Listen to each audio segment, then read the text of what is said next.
नमस्कार. आज आपण पुन्हा एक गोष्ट पाहणार आहोत. त्या गोष्टीचं नाव आहे गणू आणि माकडे. चला तर मग गोष्टीला सुरुवात करूया. गणू शेतावरून एकटाच घरी निघाला होता. वाट वाकडी तिकडी होती.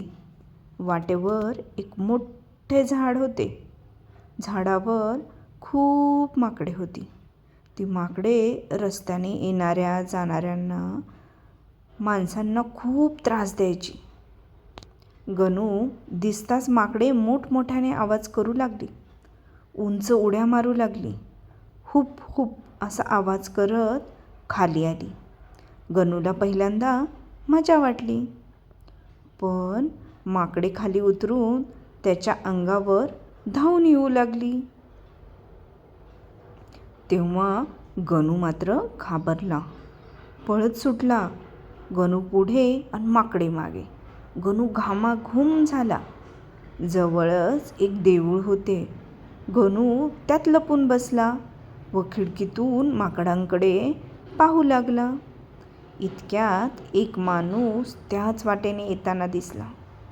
तो माणूस दिसताच माकडे उंच उड्या मारू लागली, नाचू लागली, मोठमोठ्याने आवाज करू लागली. त्या माणसांच्या अंगावर धावून जाऊ लागली. जसं गणूच्या अंगावर जात होती तशीच त्या माणसाच्याही अंगावर जाऊ लागली. पण तो माणूस घाबरला नाही. त्याने हातातली काठी गर गर गर फिरवली. तशी माकडे घाबरली. दूर पळाली.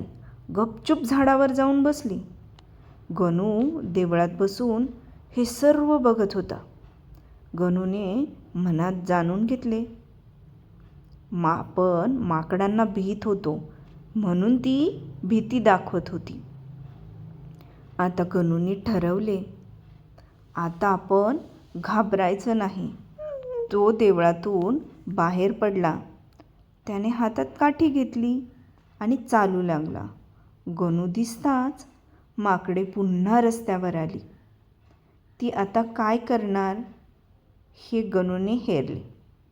माकडे जशी त्याच्या रोखाने आली तशी गणूने हातातील काठी हवेत उंचावली व गरगर फिरवली.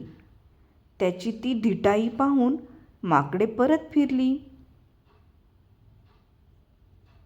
या गोष्टीतून आपल्याला एकच गोष्ट शिकायला मिळते, ती म्हणजे कोणत्याही परिस्थितीला न घाबरता धिटाईने सामोरे गेलं तर ती परिस्थितीही बदलते.